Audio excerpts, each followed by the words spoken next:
Pemirsa, Palembang memang kaya varian kuliner, salah satunya pindang ikan salai. Selain rasa kuah asamnya, pindang ikan salai juga punya cita rasa gurih dari ikan salai. Pindang merupakan salah satu kuliner khas Palembang yang punya banyak varian, salah satunya pindang ikan salai atau ikan asap. Seorang pengusaha kuliner Palembang, Inge Dewiyanti, menjadikan pindang salai dari ikan baung sebagai menu andalannya. Aroma pindang ikan salai yang menggugah selera menghadirkan pengalaman unik yang berbeda dari pindang biasanya. Rasa kuah asam khas pindang berpadu dengan gurihnya aroma asap dari daging ikan salai tentu membuat lidah bergoyang. Memasak ikan salai menggunakan beragam rempah-rempah seperti bawang, jahe, kunyit, dan lengkuas. Kemudian ditumis dengan sedikit minyak hingga keluar aromanya. Lalu masukkan batang serai dan daun salam.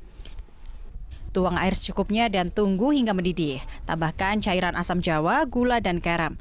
Setelah air mendidih, masukkan ikan salai satu persatu ke dalam wajan. Tambahkan aneka garnish sesuai selera seperti potongan terong bulat, irisan nanas, daun kemangi, serta cabai rawit. Aduk hingga rata dan kuah meresap ke dalam daging ikan salai. Tak butuh waktu lama, pindang ikan salai lezat siap dihidangkan.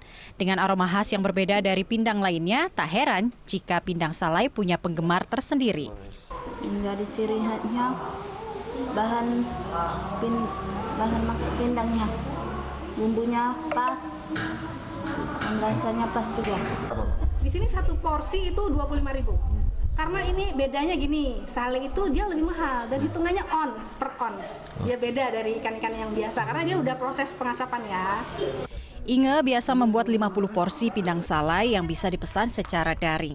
Satu porsi pindang ikan salai dapat dinikmati hanya Rp25.000. Sepertinya pindang ini wajib masuk dalam daftar menu makanan di meja Anda ya. Dari Palembang, Bambang Irawan, iNews melaporkan.